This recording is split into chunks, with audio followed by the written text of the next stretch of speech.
Saludos amigos, gracias por estar en sintonía de este canal y de nuestra emisora de radio. Gracias por compartir siempre con nosotros. Como saben, hemos estado haciendo una edición especial entrevistando a algunos candidatos a diferentes puestos políticos. Hoy hay un joven que es muy conocido en Puerto Rico y bueno, que ya desde hace tiempito atrás está dando sus opiniones muy vocales y muy fuertes y ha tenido que enfrentar un sinnúmero de luchas y de batallas en su partido, también en el país, y estoy seguro que esta entrevista te va a dar mucha luz acerca de todo lo que él piensa. Pero antes de presentártelo, quiero recordarte que aquí estamos entrevistando básicamente dos grupos de personas, algunos que son desconocidos, personas que en otro lugar no le dan ninguna oportunidad. Aquí hemos querido que tú los conozcas. Simplemente la gente siempre se queja de que siempre son los mismos, pero creo que hay opciones, creo que hay mucha gente nueva que a veces no conocemos y que aquí le hemos dado la oportunidad para que usted lo conozca, pero también personas conocidas como el caballero que tengo aquí delante de mí, que estoy seguro que muchos de ustedes ya lo conocen y queremos que él pueda hablar aquí, a diferencia de en otros lugares, aquí en oraciones completas, ¿verdad? Que no tenga que cortar su pensamiento, sino que él pueda compartir sus ideas con nosotros. Y quiero llevarlo rápidamente a la entrevista. En el día de hoy nos acompaña el representante por acumulación por el Partido Popular Democrático, candidato a la gobernación de Puerto Rico en el día de hoy, Jesús Manuel. Gracias por estar aquí conmigo en el día de hoy. Gracias, pastor. Para mí un placer estar con ustedes aquí y gracias por invitarme a este foro importante para poder tener una buena conversación. Muchas gracias de verdad por haber aceptado. Tenemos un amigo en común. Yo espero que no lo niegue, ¿verdad? A Alejandro. Y tengo que preguntarle porque le hice una pregunta a Frankie, el pastor Frankie de Alejandro, así que voy a tener que hacérsela también a usted aquí. Pero... Muy bien. No, amigo, todo el mundo sabe que Alejandro y yo tenemos una relación de amistad hace muchos años. Yo siempre digo que es como un hermano, ha sido como un hermano en toda esa trayectoria y ahí estamos. Bueno, qué bueno, ¿verdad que sí? Gracias por estar aquí. Gracias. Al pastor Frankie y a todos los que nos ayudaron a que usted pudiera llegar. Claro. Mire, muchas personas ven nuestros programas también en Centro y Sudamérica, nos escuchan en otros países, en el centro de la Florida, y porque hago esa introducción, en cuestión de 2 minutos, 3 minutos, de forma breve, si usted se puede presentar, quién es usted, cómo ha llegado donde usted está, un poco de su historia, que la gente lo conozca. Voy a tratar de resumirlo. Mi nombre es Jesús Manuel Ortiz González, porque mi mamá también tiene ahí su lugar y su crédito. Yo soy natural, yo nací en Bayamón, me crié en Vega Alta, estudiante de escuela pública toda mi vida. Soy periodista, nunca, en mi familia no hay nadie que sea político. El destino me ha traído hasta aquí, ¿verdad? Estudié comunicaciones, me gradué en comunicaciones. Después de eso fui secretario de prensa en distintos en gobierno, en el Senado, en el gobierno de Puerto Rico como tal, en la Fortaleza. Fui secretario de Asuntos Públicos también en el año 2015. Soy abogado, me gradué de Derecho en el 2016, revalidé en el 2019 y aspiré a la Cámara por primera vez en el 2016. Salí electo en el 16, luego me eligen a la Junta de Gobierno del Partido Popular en el 2019. Después de eso me reeligen a representante en el 2020 y luego en el 2023 salgo electo como presidente del Partido Popular y ahora en la primaria de junio como candidato oficial del Partido Popular a la gobernación. Así que ha sido una trayectoria. Yo soy un joven de clase media baja, del sector Arena, Barrio Espinosa en Vega Alta, para ser más específico, y preocupado por el país. Creo que el hecho de que yo venga de esa clase media baja me da la oportunidad de conocer, porque he vivido lo que la gente en la calle vive y me da otra perspectiva de la vida, yo creo. He escuchado parte de su historia en otro lugar y me estuvo muy curioso. Usted me la aclara, no recuerdo bien todos los detalles, pero que usted empezó vendiendo agua, ¿verdad? En un meeting o algo así. ¿Cómo fue eso? Mira, en el 2020, no, mentira, en el 2000, me fui demasiado. En el 2000, yo fui padre bien joven. Yo me casé a los 21 años. Cuando me caso, la pareja con quien me casé tenía un bebé de 9 meses. Así que yo asumo ese bebé es como si fuera mi hijo al día de hoy. Pero luego viene mi primer hijo, que sería el segundo, pero mi primero biológico en el año 2000. Y él nació en octubre, pero para julio del año 2000 había una actividad del Partido Popular del 25 de julio de la Constitución en Barceloneta. Y en ese momento yo, por alguna razón, estaba desempleado y mi papá me dice, pues, usted va a tener un bebé ahora, usted tiene que ir a trabajar. Y me regaló 6 cajas de agua. Y yo fui con un amigo allí a esa actividad frente a los outlets de Barceloneta, a un terraplén que había allí, y vendía a los asistentes todas las cajas de agua que tenía. Y yo siempre hago esa historia porque 24 años después de aquel día, yo soy el candidato a gobernador de ese partido que estaba allí. Fue mi primer contacto con el Partido Popular. Pero yo creo que esa historia es la historia de miles de puertorriqueños que empezamos desde abajo, que uno trabaja con honestidad, se sacrifica, se faja, no se quita y logras tus metas. Yo lo hice porque, pues, está en mi naturaleza. Soy así, ¿verdad? Trabajador y cuando me pongo una meta, pues la persigo, ¿verdad? Jugando limpio. Pero también yo tenía unos hijos que venían de camino y yo tenía que tomar una decisión. O me quedaba en el camino, como lamentablemente pasa en muchos casos, que te tienes que salir de la universidad, irte a trabajar. O esa era una razón para avanzar. Y yo escogí la segunda alternativa. Y dije, yo tengo que avanzar, graduarme, ser un ejemplo para ellos, estabilizarme para poder darle una mejor vida. Y después de ahí, pues, entré a estudiar comunicaciones. Ya estaba estudiando en el 2000, yo me gradué en el 2002. Terminé el bachillerato en comunicaciones y me iba a trabajar en una emisora de radio AM como periodista. Allí me toca producir un programa de radio y yo recluto un panel de cada partido y una de las personas que recluto era Alejandro García Padilla. Wow. Ahí es que conozco a Alejandro y luego de eso, pues, la historia, como expliqué al principio, terminé siendo secretario de prensa en el DACO, luego secretario de prensa en el Senado, en la campaña de 2012, secretario de prensa del gobierno, secretario de Asuntos Públicos en el gobierno y entonces en el 2015 anunció mi candidatura, en 2016 el país me da la oportunidad de ser representante. Le hago una pregunta de forma quizás cómica, ¿verdad? Si hubiera vendido agua en un meeting del PNP, ¿hubiera sido usted PNP o por qué escoger el católico? Está buena la pregunta. Nunca me la habían hecho. Nunca la habían hecho porque, ¿verdad? Si usted empezó vendiendo agua, pero en un meeting del Popular, pero nada, le hago la misma pregunta que le he hecho a todos los demás. ¿Por qué el Partido Popular y no otro? ¿Por qué no independentista? ¿Por qué no PNP? Y qué bueno que me hace esa pregunta porque no es que soy popular porque fue a vender agua allí. Fue mi primer contacto con algún partido, con cualquiera. Lo que pasa es que yo vi en el Partido Popular en el camino. De hecho, mi mamá es estadista. Okay. Mi papá es independentista. De Bayamón. Pero ninguno activo en la política. Ninguno activo. Okay. Simplemente ellos iban y votaban. Yo vi en el Partido Popular un partido que tiene como prioridad la gente. O sea, si se fija, el único partido que en su bandera, en su insignia, es una persona, es el Partido Popular. Y eso tiene una razón de ser, ¿verdad? Los partidos en Puerto Rico, por lo menos los tradicionales, son partidos ideológicos. El PNP es para la estadidad, el PIB es para la independencia. El Partido Popular se crea para atender las necesidades de aquel momento, que en 1938, por eso el PAN, Tierra y Libertad. Y yo creo, de hecho, la historia de Muñoz como Muñoz deja a un lado su ideal para adelantar una agenda que beneficiaba al país, pero que no beneficiaba su ideal. Para mí es un ejemplo del desprendimiento de un líder. Y yo veo en el Partido Popular ese partido que hizo que Puerto Rico pasara a ser de uno de los países más pobres del hemisferio a uno de los de más recursos en una generación. Y esa filosofía de gobierno de trabajar por calidad de vida para la gente, yo creo que es lo que el país necesita hoy y en cualquier momento en la historia, porque para nosotros tomar una decisión, por ejemplo, principalmente en el estatus, que es lo más que nos divide, yo pienso que debemos hacerlo desde una posición de fortaleza económica, no desde la debilidad. Si la discusión se da en una posición de debilidad económica, de fragilidad, los riesgos de tomar una decisión equivocada son mayores porque hay una desesperación, hay una urgencia que no necesariamente te permite pensar con claridad. Así que yo creo que la filosofía del Partido Popular es la filosofía con la que yo me identifico porque creo que le dio muchas oportunidades a mucha gente como yo. Gente que quizás los abuelos nunca estudiaron, pero los hijos de esos abuelos llegaron al 4º año. Pero la próxima generación llegó quizás a la universidad.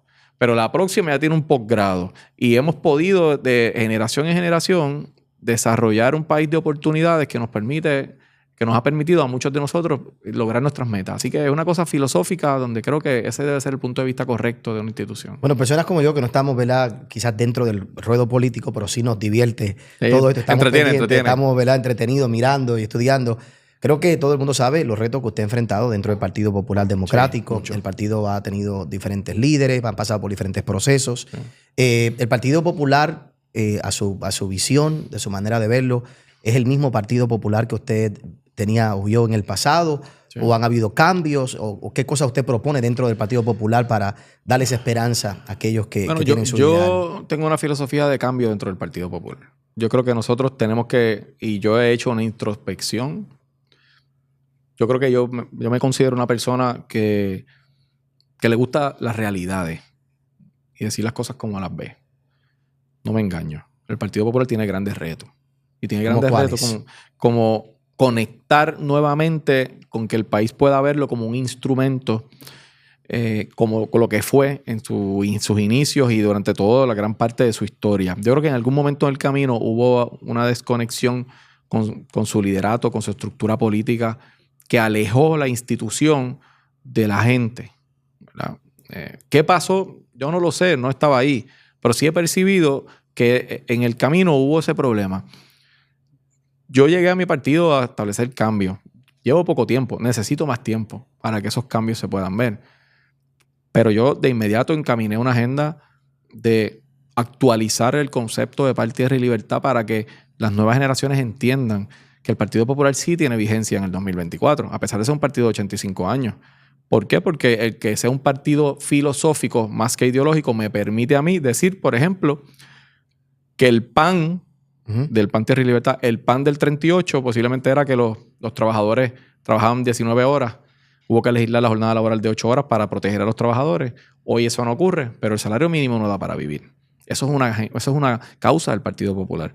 O que la tierra, en aquel momento la gente no tenía dónde vivir porque las corporaciones azucareras se quedaban con todos los terrenos. Hoy no ocurre, pero hay miles de personas con toldos azules. La clase media no puede comprar casas porque están caras. Los estudiantes no tienen acceso y los jóvenes a conseguir vivienda. Eso es una causa del Partido Popular. Así que yo creo que nosotros tenemos que actualizar nuestras causas a lo que el puertorriqueño y la puertorriqueña vive hoy. Así que hay grandes retos de convertir ese partido de 85 años en un partido de actualidad. ¿Se puede hacer? Por supuesto. Si tienes los valores correctos, se puede hacer. Claro, requiere tiempo. Requiere luchas internas que hay que dar. Yo he tenido que dar varias en el tiempo que llevo como presidente. Eso me genera enemistades en el camino. Eso me genera problemas en el camino, distracciones. Pero yo creo que es necesario hacerlo. Y es la agenda que yo quiero encaminar no solamente para el partido, sino para el país, porque el país también requiere cambio. En unos minutos me gustaría que usted también nos hablara de sus propuestas y los logros que usted ha obtenido, ¿verdad? Creo que a veces la gente no reconoce la trayectoria política, las legislaciones que usted ha hecho para que la gente las conozca. Pero antes de llegar ahí, hay unas preguntas que son como que obligadas aquí en nuestro foro, ¿verdad? Sí. Y en el mundo político que estamos viviendo, por lo menos mi percepción es que pues, todos los partidos políticos han estado buscando dos grupos de personas. De forma general, han estado buscando los jóvenes, el voto joven, el voto joven, el voto joven o el voto conservador. Yo quiero preguntarle, ¿qué le ofrece el Partido Popular Democrático al voto joven y qué le ofrece el Partido Popular Democrático a los conservadores? Mira, sí, a mí me gusta ver a la gente como un todo. A mí no me gusta ponerle etiquetas a la gente. Pero para efectos de la pregunta, los jóvenes no siguen instituciones. No digo que no siguen instituciones, tienen una gran desconfianza en el sistema. Y yo los entiendo perfectamente. Porque desde que ellos tienen uso de razón, lo que han visto es crisis. Crisis de confianza, crisis de corrupción, crisis de vivienda, crisis económica. Así que los jóvenes buscan que se les atiendan los problemas y las preocupaciones que ellos tienen. Y nosotros, desde que yo asumí la presidencia, yo creé un grupo que se llama el Comité de Futuro para buscar propuestas de los jóvenes para ver cuáles eran sus intereses principales para nosotros incluirlos dentro del plan de gobierno. ¿Ya ha conocido alguno de esos intereses? Sí, sin duda alguna, vivienda está en el tope de la lista. Okay. Hay una preocupación grande y nosotros tenemos por lo menos dos iniciativas específicas sobre vivienda, tres podría decir. Número uno, un proyecto especial utilizando los fondos de reconstrucción para construir hasta 40,000 viviendas en un cuatrenio, utilizando los fondos federales. FEMA estima que pueden ser 50,000. El gobierno actual se ha dedicado más a reconstruir. Yo creo que hay que enfocar más en la construcción.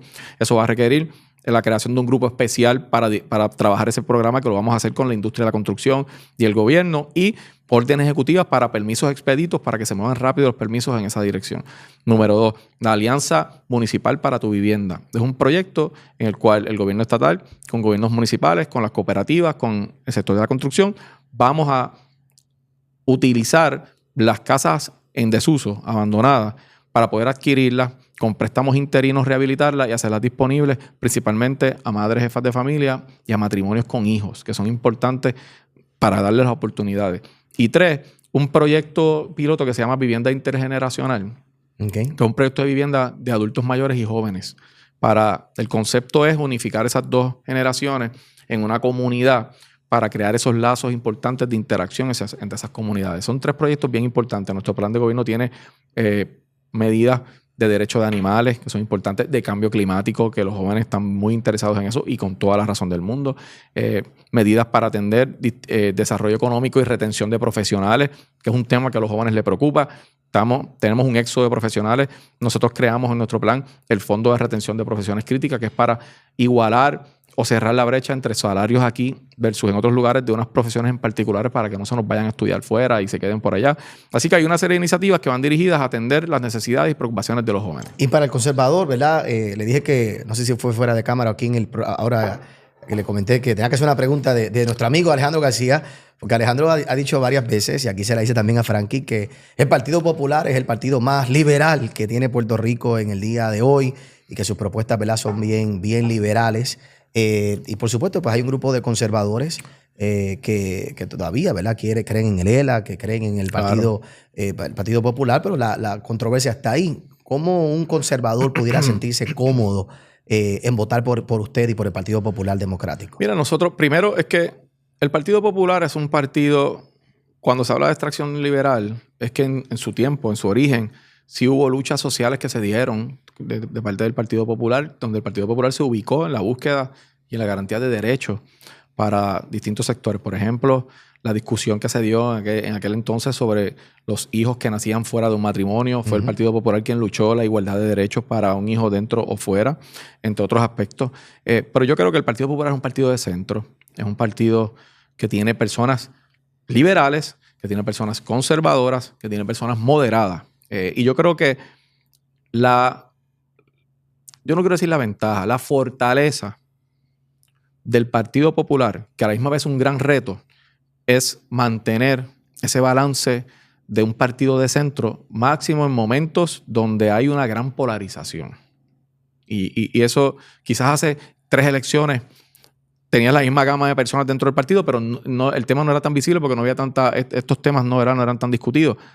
Yo creo que los conservadores tienen que saber, y cuando decimos conservadores, si nos metemos en conservadores, ¿en qué? Porque una cosa es tema social, otra cosa es conservadores económicos, otra cosa es el tema de estatus.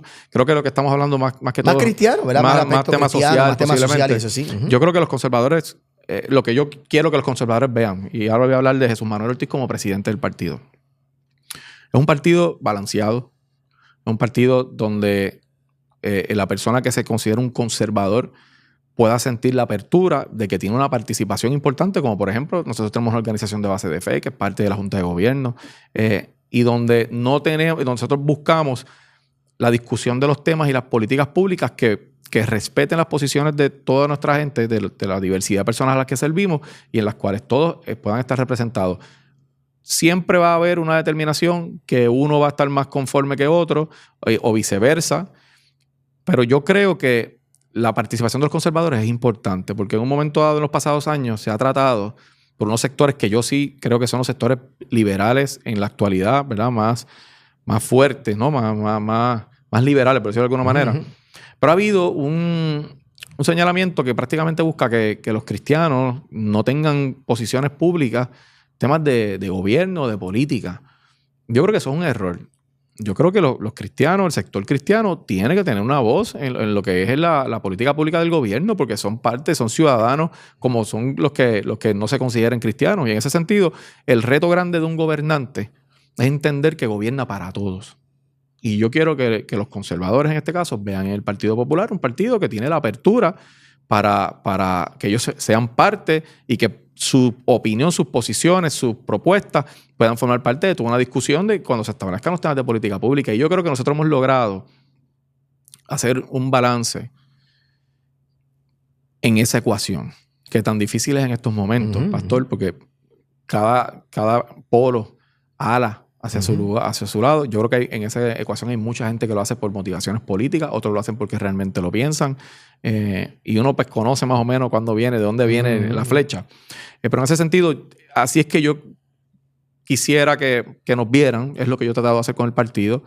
Yo vengo de una familia cristiana, mi mamá visita la iglesia pentecostal, Iglesia de Dios Roca de Salvación en Vega Alta. Tengo valores cristianos en mi casa. Y nunca me he comportado lejos de eso y siempre he sido claro cuando hablo con un cristiano, cuando hablo con alguien que no frecuenta una iglesia o no se considera cristiano. Un representante del Partido Popular trajo este tema, ¿verdad? Y ahí lo he seguido preguntando, y es el tema del aborto. Ángel Matos trajo aquí el tema. Y comentó aquí, dijo que cuando se toca esto en la Cámara de Representantes, eso es como de 0 a 500, me parece que fue la frase que él dijo. Que las pasiones Ángeles Pueblerino, Ángeles Pueblerino. Dijo, no, pastor, y él fue el que trajo el tema. Y dijo, mire, pastor, si usted quiere calentar la cosa aquí, hable del aborto. Eso va del 0 a 500 y de ahí, pues, ya todo el mundo ha tenido que hacer la misma pregunta, ¿verdad? ¿Y qué usted piensa con el aborto? ¿Con cuánto se sentiría Jesús Manuel en negociar en el sentido de los términos? ¿Hay alguna legislación que usted diga, mire, pastor, con esto es algo que yo me sentiría cómodo en trabajar? Mira, el concepto básico. Yo pienso, esta es mi posición, que esa es una determinación que le corresponde tomar a esa mujer. Okay. Yo no creo en que el gobierno debe meterse en este tema, en la decisión personal de un individuo, como pienso también en otros temas que tampoco lo debe hacer. Por mis manos han pasado legislaciones las cuales yo estaba en desacuerdo y otras en las que he estado de acuerdo. Por ejemplo, hace poco hubo una enmienda al reglamento de las clínicas, me parece, del Departamento de Salud, y a mí me preguntaron sobre ese tema. Creo que fue una orden, no sé si se refiere a lo mismo, una orden ejecutiva que firmó Pedro Pierluisi, el gobernador, porque no se pasó legislación. Fue una enmienda, hay un reglamento del Departamento de Salud. Exacto, sí. Y el Departamento de Salud hizo una enmienda a su reglamento. Exacto, sí, de eso me refiero. Correcto. Porque fue con el aval del gobernador, porque no dieron una pieza y entonces el Departamento de Salud... Fue resultado de una investigación que se hizo en el Senado. Exacto. Y a mí me preguntaron sobre el tema. Y yo dije que a mí me parecía razonable lo que hicieron. Porque trataba del tema de las menores de 15 años y yo no creo que nadie pueda favorecer que, ¿verdad? Que en el caso de una menor de 15 años se mantenga en la oscuridad porque evidentemente alguien cometió aquí posiblemente un delito y yo creo que eso es totalmente entendible. Así que yo creo que estos temas se tienen que trabajar desde la razonabilidad y yo creo que la posición aquí, por lo menos la mía, es que es una determinación, yo respeto la determinación que toma la mujer y cada cual tiene que tomar sus decisiones personales en la vida. Yo tomo las mías y cada cual le corresponde tomarlas. Hablando también de sus propuestas como gobernador, y ¿cuál es el hecho más grande que usted cree que tiene Puerto Rico en el día de hoy que hay que resolver? Una pregunta bien amplia. Bueno, usted sé que ha estado hablando directamente de Luma. Y hemos estado hablando de ese asunto y sabemos, yo creo que ya todo el mundo en Puerto Rico sabe su postura en eso. Y el que no, me parece que está perdido. Noticia. ¿Verdad? Pero me parece que todo el mundo lo sabe. Eso ha sido sus anuncios y ha estado muy claro lo que usted va a hacer. Si sacamos a Luma del camino, ¿verdad? ¿Cuál es el segundo o el tercer issue más importante segundo para issue, usted? Yo creo que aquí nosotros tenemos un problema de acceso a servicios de salud, principalmente en la población de adultos mayores. Okay. Yo tengo un programa como parte del plan de gobierno que yo digo que está muy cerca de mi corazón, que es el programa, el Fondo de Ayuda a Adultos Mayores. Es una asignación de 225 millones que provienen del superávit que tiene el gobierno para darle cuidadores a 25,000 familias en todo Puerto Rico. ¿Por qué yo lo veo de esa manera? Porque Puerto Rico tiene una crisis de soledad. Mucha gente tiene una crisis de soledad, especialmente personas adultos mayores que yo creo que trabajaron por muchos años, nos cuidaron y ahora nos toca a nosotros cuidarlos. Los municipios hacen todo lo que pueden para poder dar los servicios, pero no dan abasto. Así que con ese programa nosotros queremos, número uno, ayudar a la persona que necesita un cuidador. 4 o 5 días a la semana, 4 o 5 horas al día, que pueda tener un cuidador o una cuidadora. Ayudas a la familia que tiene una persona que necesita un cuidado. Pero sobre todo, ayudas a las mujeres. En Puerto Rico el 80% de los cuidadores son mujeres. Y son mujeres que tienen otras obligaciones. Tienen trabajo, tienen hijos y aún así tienen a cargo cuidar a una persona, un familiar, un ser querido. Eso les impide a veces hasta crecer en su propio trabajo. No pueden tomar ascensos porque requieren más horas en el trabajo, pero tienen una persona a quien cuidar. Hay un espacio de entretenimiento y de distracción que necesita toda persona para tener una salud emocional óptima. Y yo creo que uno de los proyectos de justicia social más grandes que nosotros podemos encaminar es ese proyecto. Personas, adultos mayores y personas con necesidades especiales. Número 3, ese es el número 2. Número 3, la retención de los profesionales. Okay. Retención de médicos es un proyecto. Nosotros tenemos un país que necesita servicios de salud y tenemos que parar el sangrado de gente yéndose de aquí, especialmente los profesionales de la salud. Ahí tengo el fondo de retención, ahí tengo un programa que se llama el programa de los 100, que es una asignación presupuestaria para pagarle el salario a 100 estudiantes que continúen haciendo su trabajo aquí. Tenemos una reformulación de todo el proceso de sacar licencia de los médicos para que en 30 días tengan su licencia, su credencial y su número de proveedor, no más de 30 días para que empiecen a operar. La lucha con las aseguradoras para que no controlen el sistema es importante. Y tengo 2 aspectos más, que son Departamento de Educación. Yo soy un estudiante de escuela pública, creo, y todo lo que tengo hoy se lo debo a la escuela pública, pero hay trabajo que hacer. hay que quitarle a los políticos el control del Departamento de Educación. Eso no aguanta más, Pastor. ¿Qué usted propone en ese sentido? ¿Descentralización? Descentralización. El gobierno federal la propone a nivel regional. Yo creo que debe ir un poquito más abajo, a nivel de comunidades escolares. Que ellos tomen las determinaciones de las escuelas y que el Departamento de Educación se convierta en un fiscalizador alto de la buena utilización de fondos y de un currículo básico que el Estado va a promover. Pero tiene que darle un espacio a esas comunidades escolares para que incluyan otro tipo de cursos o deporte o arte, entre otros asuntos, en las comunidades escolares. Y en la medida que tú alejes eso del nivel central, quitarle a los políticos el control de estar metiendo la mano ahí para tomar decisiones por política y no por lo que le convenga al sistema. Y el quinto punto es la corrupción. Eso es una agenda, por no decirlo, personal. Okay. ¿Por qué? Porque la gente te mira con desconfianza por lo que ha pasado antes de uno llegar aquí. Hay una crisis de confianza. Y los políticos de la nueva generación tenemos ese reto. Un peso en los tobillos que te amarra y te ala porque ha habido gente que ha hecho las cosas mal. Y yo entiendo el país que desconfía, pero nos tenemos que ganar la confianza. Y esa lucha contra la corrupción incluye una reforma en el andamiaje de procesar los casos, pero incluye la cero tolerancia. Y en mi partido yo lo he hecho. Como presidente, yo no tengo hoy un candidato que ha tenido un señalamiento de corrupción que esté corriendo en la papeleta. Yo me encargué, yo hice el trabajo de que ninguno fuera parte, que sus procesos corrieran, deseándole lo mejor en el resultado, ¿verdad? Pero no podían ser parte de la papeleta. ¿Por qué? Porque el país está buscando algo distinto. Y el país necesita que se den ejemplos. Así que energía, educación, adultos mayores, salud y corrupción son 5 puntos que para mí son fundamentales. En estas campañas políticas o en esta contienda política, debo decir, ha habido un tema, yo creo que muy, ¿verdad?, altamente discutido, y son las ideologías políticas. Se ha mezclado el concepto de independencia con comunismo, con socialismo, estadidad, sabemos, y le hago una pregunta compuesta, ¿verdad? No quiero tomarle mucho más tiempo, pero también tenemos unas papeletas extras en estas elecciones donde hay que votar por alguna fórmula. Tenemos la votación también por Kamala y por Trump, ¿verdad?, dentro de todo este proceso. Y esto pues ha sido como una mezcla de pensamiento que no todo el mundo sabe qué va a hacer. ¿Cuál es su postura en este tiempo con respecto a la ideología, ¿verdad?, el socialismo, el comunismo, el ELA? ¿Usted está dispuesto a definir eventualmente el ELA? ¿Qué usted propone? La gente cuando vaya a la elección hoy, ¿debe prestarle atención a esas papeletas o esto es algo que simplemente...? Bueno, la papeleta de estatus nosotros decidimos como partido que la recomendación es que se deposite en blanco. Okay. Eso es una estrategia para llevar personas a votar allí, no tiene ningún efecto y nos parece totalmente innecesario. Sí, yo concuerdo con usted en que aquí esta elección se están vinculando muchas cosas porque lo que se está tratando de hacer es llevarnos a los extremos. Y tiene dos partidos, dos movimientos ideológicos, uno pro estadidad, uno pro independencia, y socialismo, porque son parte de la Internacional Socialista, está ahí, empujando una agenda ideológica. Y yo creo que el país hoy no necesita eso, porque aquí no va a pasar ningún proceso de estatus serio hasta que nosotros salgamos de todo este tema de la quiebra y la situación económica. Así que si eso es así, como yo creo que todo el mundo está de acuerdo con eso, pues ¿cuál es la solución? Bueno, pues fortalecernos, tener una economía sustentable, solucionar la crisis de servicios esenciales que tenemos hoy, y sentarnos a la mesa a hablar del tema del estatus desde una posición de fortaleza, no de debilidad. Por eso mi agenda es una agenda más de unificación. Es una agenda de prioridades. Es una agenda, como dije, energía, educación, salud, corrupción, adultos mayores. En esa agenda cabemos todos, estadistas, independentistas, estadolibristas. Y por eso yo le pido a la gente que no comparte mi ideología en términos de estatus ni de partido. ¿Cuál es ideología Yo soy estado librista. Yo soy estado librista autonomista. Yo creo en la posibilidad de autonomía, desarrollo del Estado Libre Asociado y de desarrollo del Estado Libre Asociado.